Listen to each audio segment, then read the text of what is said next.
A first reading of this morning's lectionary text from Mark didn't exactly light up my disco ball. That is to say, I didn't find much new or flashy or interesting or entertaining about the text. I guess I've kind of gotten used to preaching about dust-ups between Jesus and the religious leaders of his day. And the challenge in any sermon is, yes, but what's the message for me or for us? What does the text say today? So I sat and I thought and I thought and I sat and I finally thought, well, what leads up to this scene? And I flipped back one page to the 6th chapter of Mark. Now here we get just a sense of the magnitude of the growing movement around Jesus and his disciples. About midway through chapter 6, there's the familiar story of the feeding of the 5,000, where Jesus sets in motion a groundswell of generosity. Jesus is teaching to a gathered crowd, and his disciples say, "It's growing late, send the people away so that they can get some food." And Jesus replies, "No, you give them something to eat." Now, pause to imagine a crowd of strangers where some have food, they brought a meal along to make a day of it, and some have none. And Jesus takes a few loaves and a couple of fish, and he begins to break them and pass them around. And suddenly, more join in the sharing, and more, and I've got mine becomes, do you have enough? Share some of ours. And a crowd of 5,000 individuals becomes a community of caring. A connection is made between one person's sufficiency or surplus and another's hunger or need, and that's a miracle, not a magic trick, but a miracle, turning scarcity into abundance by breaking down the barriers between people. And after that, the hungering crowds continue to follow everywhere Jesus goes, bringing their sick and asking for healing and hope. Now here, I imagine once again the power of community. Illness is so isolating, so despairing, yet listen to the power of this description from Mark 6. People at once recognized him and rushed about that whole region and began to bring the sick on mats. And wherever he went, into villages or cities or farms, they laid the sick in the marketplaces and begged that they might even touch the fringe of his cloak. This is mobilization of compassion on a grand scale, caring for those who cannot care for themselves. And I don't know how healing occurred, and I can't imagine it occurred in every single instance. But have you ever been sick and felt genuinely, tenderly, compassionately, and intentionally cared for? Felt seen in your misery? Felt loved, felt uplifted and upheld, surrounded with care? Compassion is the watchword of the kingdom of heaven. And this is the kind of community that seems to follow Jesus, the kind of neighbor love that he seems to call forth. Love the Lord your God with all your heart, your soul, your mind, and your strength, and your neighbor as yourself, your neighbor as yourself, your neighbor as yourself. So those stories of neighbor love and human kindness, those light up my disco ball. And it's in the context of this powerful wave of love and community and compassion that seems to follow Jesus everywhere that the Pharisees, that is the local religious leadership, and the scribes from Jerusalem, that is the representatives of the religious hierarchy and the guardians of tradition and orthodoxy, arrived to check out and to challenge this charismatic newcomer who is drawing followers like flies to honey. After all, we can well imagine that Jesus presents a threat in a Saul has struck down his thousands and David his 10,000s kind of way. The leaders aren't just there to see him in a casual sense, but there to observe and there to critique. What are this guy's bona fides, and who does he think he is with his talk of a different way? So they gather around Jesus, looking to put him in his place a bit, and as they observe, they see their opportunity. They see that some of his disciples are eating without washing their hands, and they pounce. Why do your disciples not walk according to the tradition of the elders, but eat with defiled hands? Now the sense here is not just, you, gross.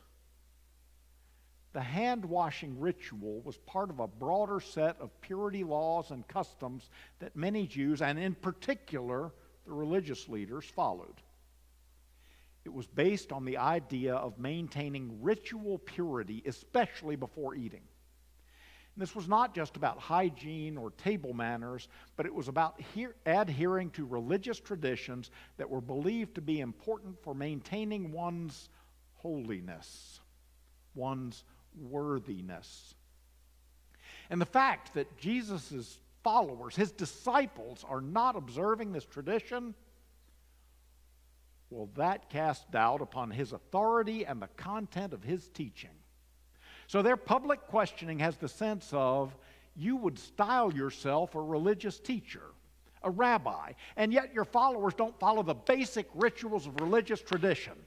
Implication, you are a snake oil salesman.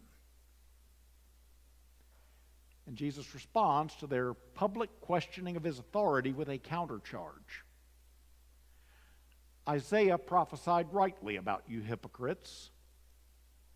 As it is written, this people honors me with their lips, but their hearts are far from me.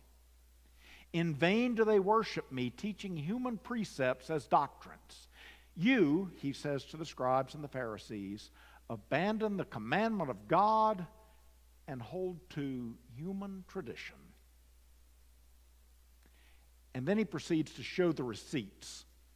That is, to back up his charge with an example, highlighting how a practice called korban was being abused by the religious leaders and others.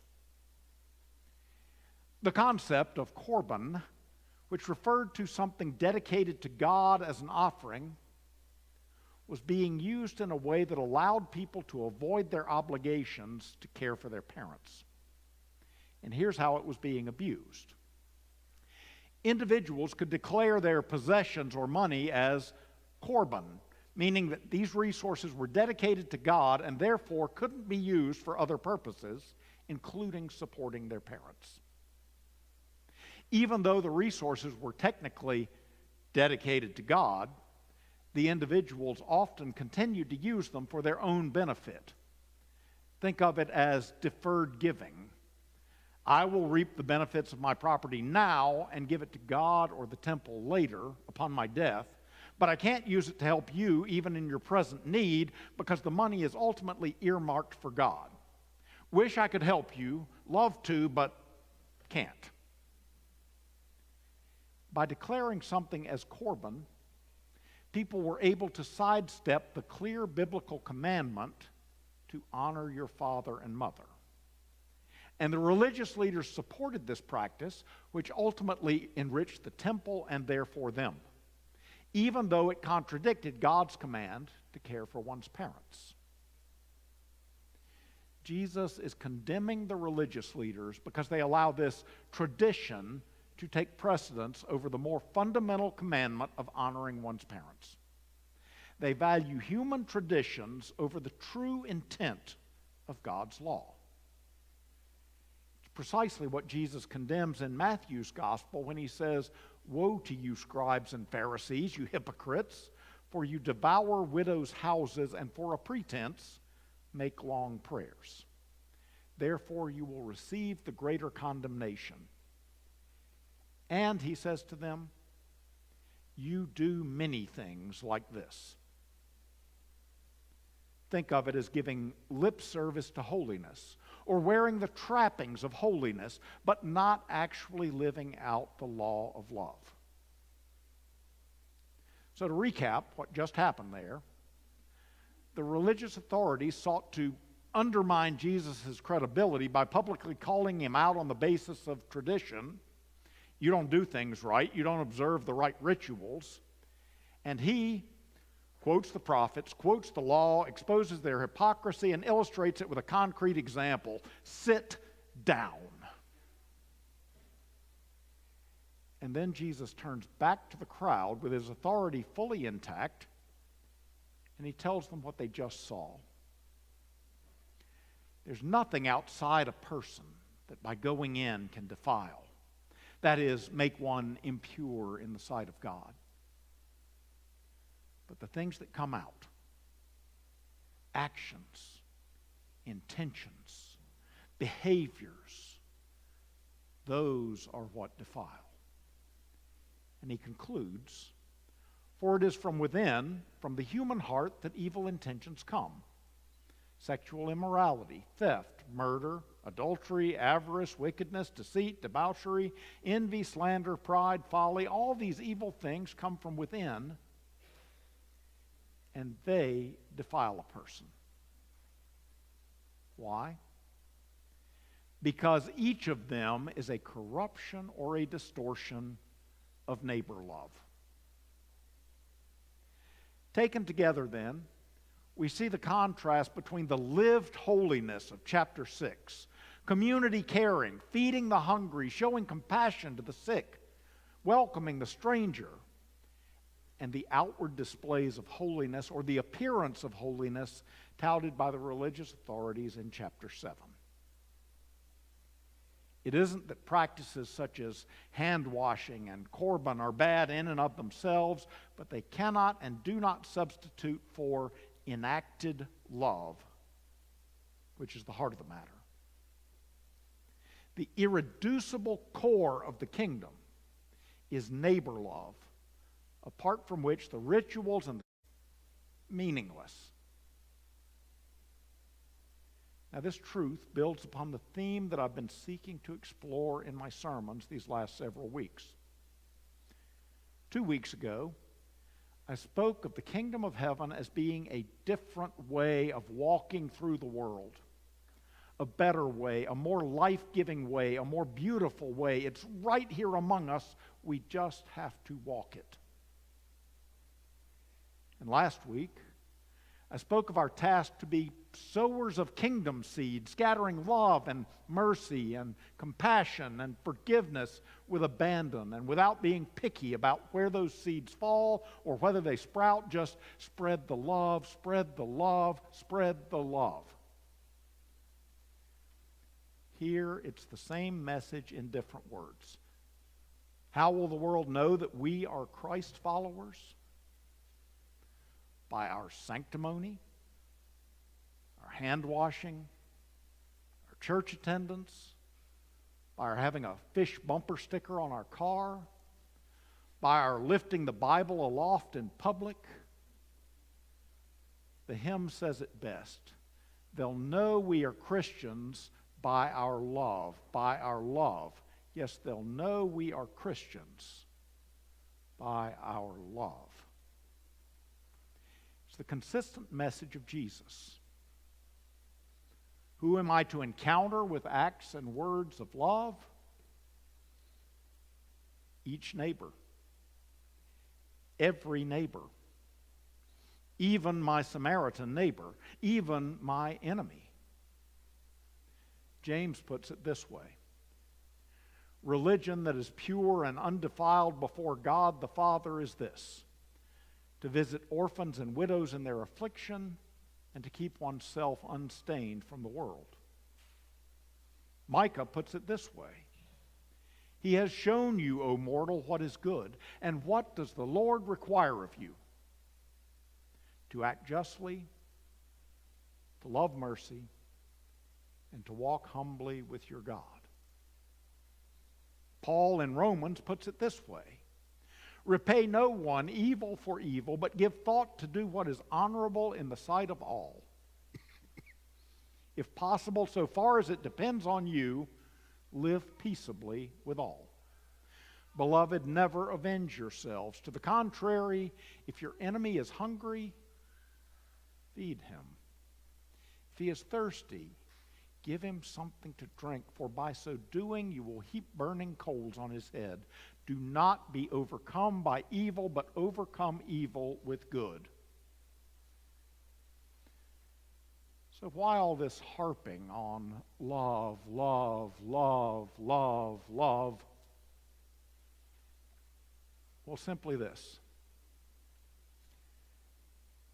There isn't enough of it in the world right now. We live in a world that consistently opts for war over peace, for individual prosperity over community, for partisan division over bipartisan cooperation, for power over humility. We are daily tempted, and perhaps especially now, to shortchange or short-circuit or sidestep the way of love. But until we choose that different way consistently, the kingdom will continue to elude us consistently. That's the importance of this meal that we are about to celebrate. It isn't a mere ritual observance. It's a foretaste of a heavenly banquet, a table where none are excluded, where all are welcome and all are fed, a table of enoughness. At this table we are fed and fortified and reminded of who we are and whose we are. Do this in remembrance of me. And remembering me, remember you. Remember your call. Thy kingdom come, Lord. Thy kingdom come.